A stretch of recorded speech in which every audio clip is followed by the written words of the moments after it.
S Series Films presents by Sanjeev सुमन। आए भैया हम गाड़े रंगबाज यादव मनीष और हमारे छोट भाई सुमन यादव आज दोनों भाई ने मिलके आप लोगों के लिए बहुत ही प्यारा बोलबम गीत एस सीरीज स्टूडियो के माध्यम से लेकर के आया हूँ, जिससे आप लोग सुने और प्यार आशीर्वाद दें और हमारे चैनल को सब्सक्राइब करें।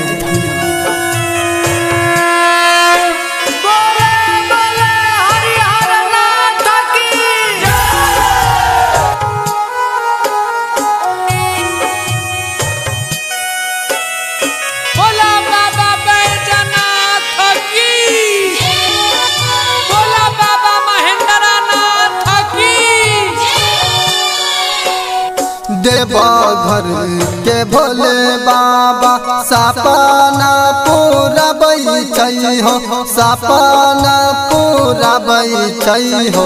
भोला हमारा देते हीरो बनाए, भोला हमारा देते हीरो बनाए। देवा घर के भोले बाबा सपना पुराई छई हो, सपना पुराई छई हो। भोला हमारा देते हीरो बनाए, भोला देते साटर बनाए। भोला हमारा देते हीरो बनाए, भोला हमारा देते हीरो बनाए।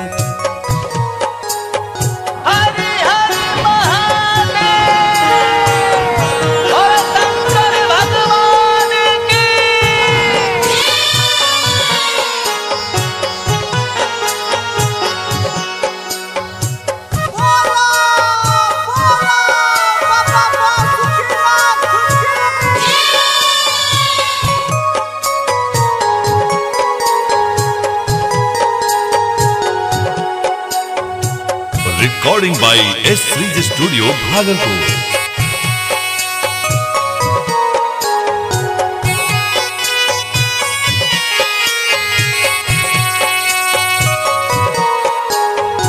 गंगाजी के जलावा सुल्तानगंज से भरलिया, कमर सजली है से हो जाला भोला जी पर चढ़ाए।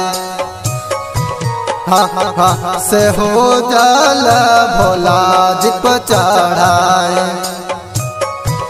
ओहो भैया गंगा जी के जलावा सुल्तानगंज से भरा बई हो, कमर सजई हो। ओहे जलावा भोला जी पे चढ़ाए, ओहे जलावा भोला जी पे चढ़ाए। हाँ भोला देते हीरो बनाए।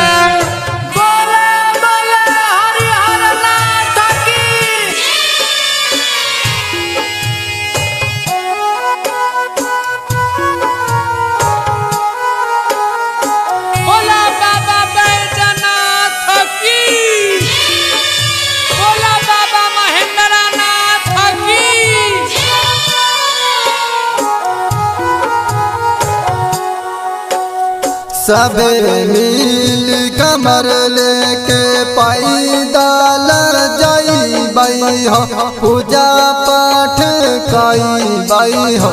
जया भोला देते हीरो बनाए, हाँ जया भोला देते हीरो बनाए।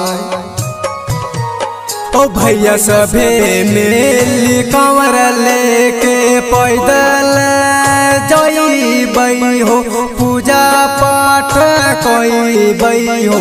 जया भोला देते हीरो बनाए, हाँ भोला जहिया देते स्टार बनाए।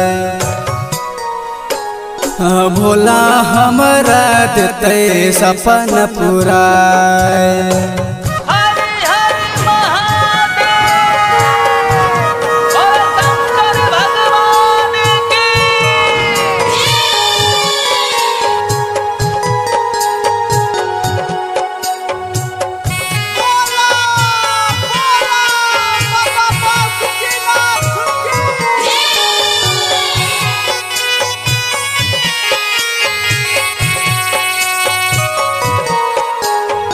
मजादार मनीष संग सुमन गीतिया गाबै छै हो, शुभम सूर्या लिखै छै हो, सबका के दिहो पार लगाए,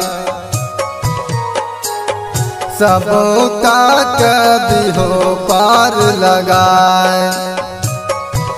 ओहो भैया शुभम सुमन संगे मनीष गीतिया गाबै छै हो, मजादार लिखै छै हो, सबका के दिहो पार लगाए।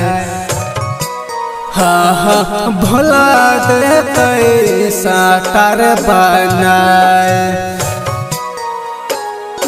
जया भोला देते हीरो बनाए।